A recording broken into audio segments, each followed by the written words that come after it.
오늘은 하늘이 땅보다 높은 가치, 이런 제목으로 좀 말씀을 잠시 전하겠습니다. 성경 이사야서 55장 8절로 9절에 보면 이는 내 생각이 너희 생각과 다르며 내 길은 너희의 길과 다름이니라. 여호와의 말씀이니라. 이는 하늘이 땅보다 높은 같이 내 길은 너희의 길보다 높으며 내 생각은 너희의 생각보다 높음이니라. 저는 청소년 시절에 대만 출신 사람 화교가 운영하는 만두집 주방에서 일을 하였습니다. 그래서 저는 결혼하면 만두와 찐빵을 만들어 팔고 하는 조그마한 분식점을 운영해야지 하는 소망을 가지고 있었습니다. 그러나 하나님께서 저에게 공부를 하게 하셔서 목회자가 되기를 원하셨습니다. 근데 저는 하나님의 계획을 따르지 않고 모르니까요. 저의 고정관념이 너무 강하게 자리를 잡고 있었고 저의 생각이 너무 강하게 있어서 그 틀을 깨고 생각을 깨뜨려야 했습니다. 제가 가지고 있는 잘못된 고정관념을 비우고 내려놓아야 하는데 안 바꾸니까 하나님께서는 그것을 깨뜨리실 때 저는 막 힘들어했고 울었고 괴로워하고 아파하고 고통스러워했지요. 지금 생각해보면 참 감사한 일인데 말입니다. 그때는 몰라서 아파하고 이렇게 괴로워했어요. 오늘은 제가 20세 때 주일학교 전도사로 이제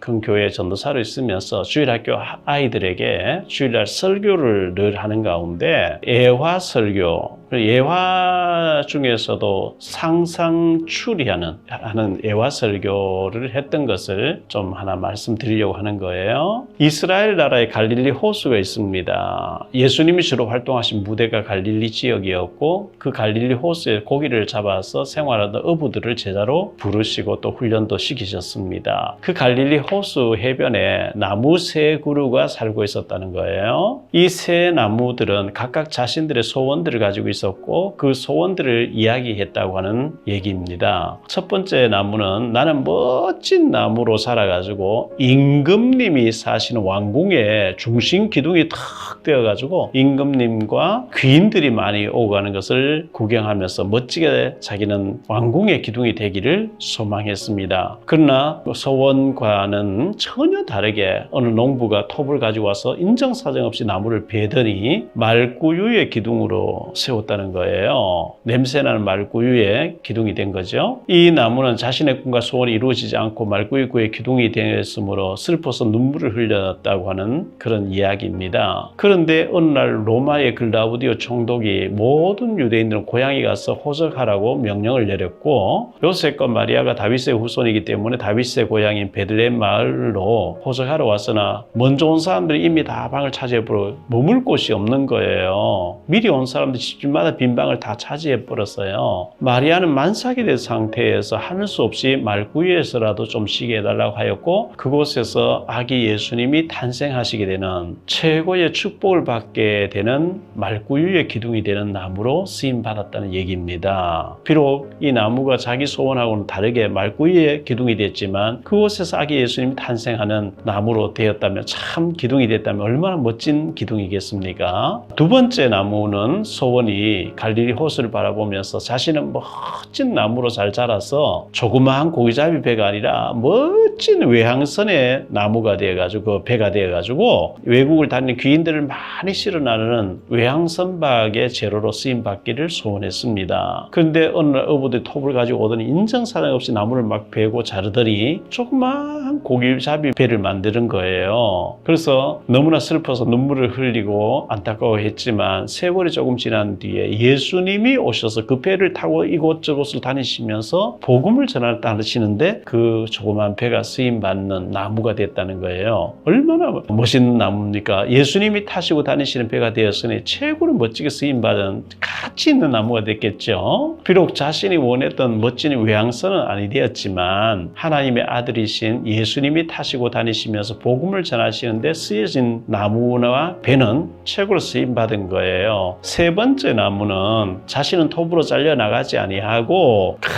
큰 나무로 자라서 큰 그늘을 가지고 무더운 날씨에 많은 사람들이 지쳐가지고 자신의 그늘 아래 와서 세상에 재미난 이야기를 많이 나누면서 쉬다가 가는 그런 그늘을 주고 쉼을 주는 큰 나무로 오래오래 살기를 소원했었습니다. 그러나 어느 날 톱을 가지고 사람들이 오더니만은 인정사정 없이 나무를 잘라가지고 가더니만은 가장 가장 세상에서 흉악한 사형수들을 사형시킬 때 쓰는 십자가 틀로 만들어버린 것입니다. 세 번째 남은 너무너무 슬퍼서 눈물을 톡톡 흘리면서 슬퍼했답니다. 그런데 웬일입니까? 그 십자가에 우리 예수 그리스도께서 못 박혀 죽으시고 부활하심으로 인간들의 죄 문제를 해결해 주시는데 사용되는 최고의 나무가 된 것이지요. 십자가 틀이 된 거죠. 이것은 상상해서 지어낸 애화 설교입니다. 나무가 무슨 말할 리도 없겠고 그러나 멋진 애화라고 생각되어집니다. 왕궁의 기둥도 좋지만 냄새난 말구유의 기둥이 되었는데 그곳에서 아기 예수님 탄생하셨다면 얼마나 멋진 기둥입니까? 멋진 외항선에 배가 되어가지고 멋있는 귀인들을 외국 다니는 사람들을 태어나는 것도 좋지만 조그마한 배로 고기잡이 배였는데 예수님이 타시고 이 마을 해변가로 저 해변가 다니시면서 복음전을 다니시면서 사용하는 그런 배가 됐다는 얼마나 멋진 배가 되겠습니까? 나무가 잘려나가지 않고 멋진 그늘을 주는 많은 사람들에게 쉼을 주는 그런 나무로 오래오래 살기를 원했는데 사형수를 못 박아 죽이는 사형당하는 데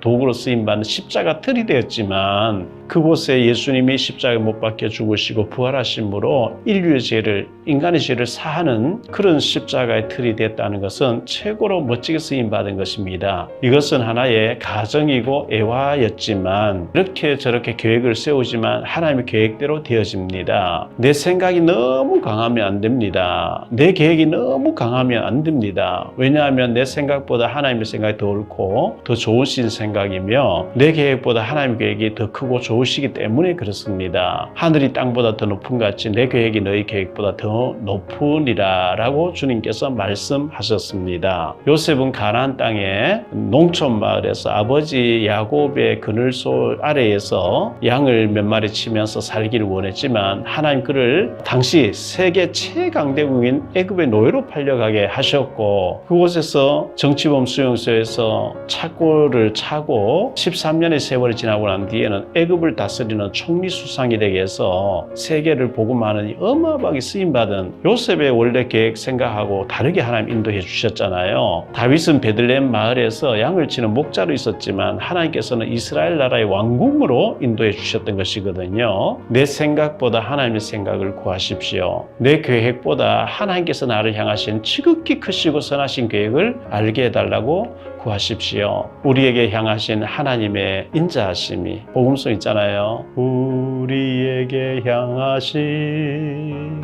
여호와의 인자하심이 크고 크도다 크시도다 크고 크도다 크시도다. 저는 제 이름을 붙여서 용배에게 향하신 여호와의 괴하심이 크고 크도다 크시도다 크고 크도다 크시도다. 우리에게 향하신 여호와의 축복하심이 크고 크도다 크시도다 크고 크도다 크시도다. 우리 자녀 향하신 여호와의 인자하심이 크고 크도다 크시도다 크고 크도다 크시도다. 우리 가정을 향하신, 우리 교회를 향하신, 대한민국을 향하신, 저 북한을 향하신, 237 나라를 향하신 오천 종족을 향하신 여호와의 계획이 크고 크시도다. 우리가 이것을 고백하고 내 계획 내려놓고 하나님의 언약을 붙잡는, 하늘이 땅보다 높은 같이 네 계획보다 하나님이 너를 향한 계획이 더 크다고 하는 이 말씀에 전적으로 아멘하고 순종하면서 하나님의 크신 계획에 쓰임 받으시는 저와 여러분 되시기를 예수님 이름으로 축복합니다. 사랑합니다. 다음 시간 또 뵙겠습니다. 여러분의 구독과 좋아요, 알림 설정은 전도와 선교에 큰 도움이 됩니다.